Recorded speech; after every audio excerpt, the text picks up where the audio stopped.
Hello, dear learners. Welcome to your channel Science in the Veins and happy World's Wildlife Day.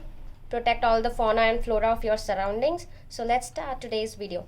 As we know, in earlier video of cell signaling, we were discussing about non-polar and polar molecules, right? So in this video, we are going in depth of non-polar and polar signaling molecules. Yes, so we are going to see examples of them and let's start it today. So first we'll discuss about non-polar signaling molecules. Under this section, most of the steroids come. For example, aldosterone, progesterone, ecdysone, cortisol. These all comes under non-polar signaling. And we have discussed in earlier video that non-polar signaling molecules are the molecules which found their receptor inside the cell, right? Inside the cell means it can be in cytosol or in the nucleus, anywhere, but inside. Okay, so one very important example of development biology, that is retinoic acid, comes under this non-polar signal, and yes, it works as morphogen and helps in development of arm also for limb. We will discuss it further. But yes, this is the portion which is very important in perspective of CSIR exam, and because these are few exceptions for this non-polar signaling. We know that in non-polar signaling molecules, they always have this receptor on its nucleus or maybe in cytosol, but these are few exceptions which are non-polar molecules, but still they have their receptors on transmembrane of cell. So they have their receptor outside cell, right? So that's why they come under exceptional cases. Okay, so these are examples of animal which are exception, and these are plants hormones. So prostaglandins, thromboxane and leukotrienes work as non-polar signaling, but they have their transmembrane receptors. Okay, and similarly in plants they have their hormones like gibberellic acid, auxin and brassicosteroids. They have their transmembrane receptors.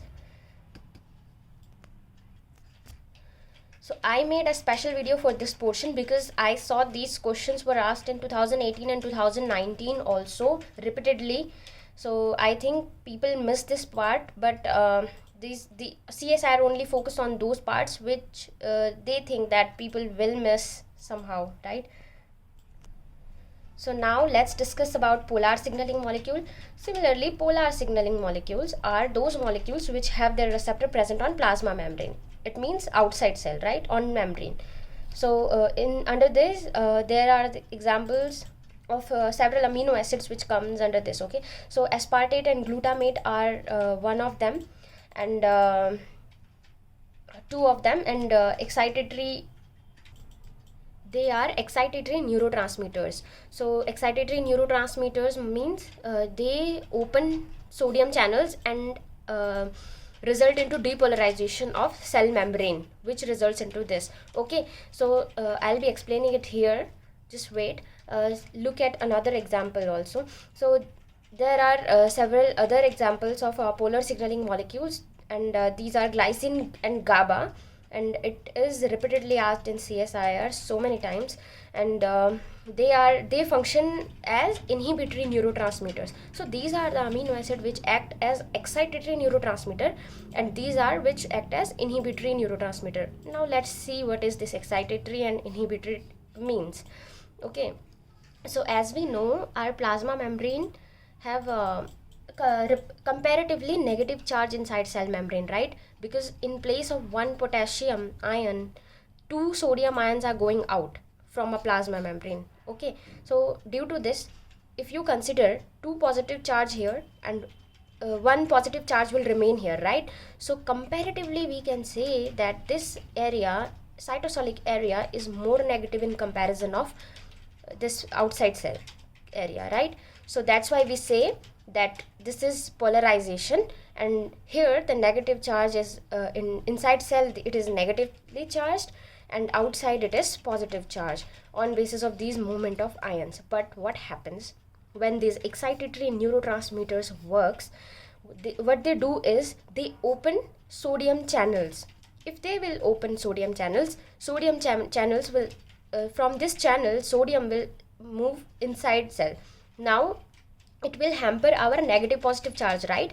So here inside cell it will become positive than before, right? So now this positive negative charge will disrupt, this comparison will disrupt, and here also it will be positive charge inside also. So we call this phenomena depolarization of cell membrane, because polarization means inside negative, outside positive.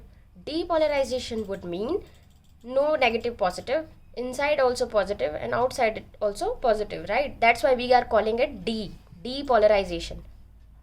Okay, similarly in case of inhibitory neurotransmitters, what they do is they do hyperpolarization.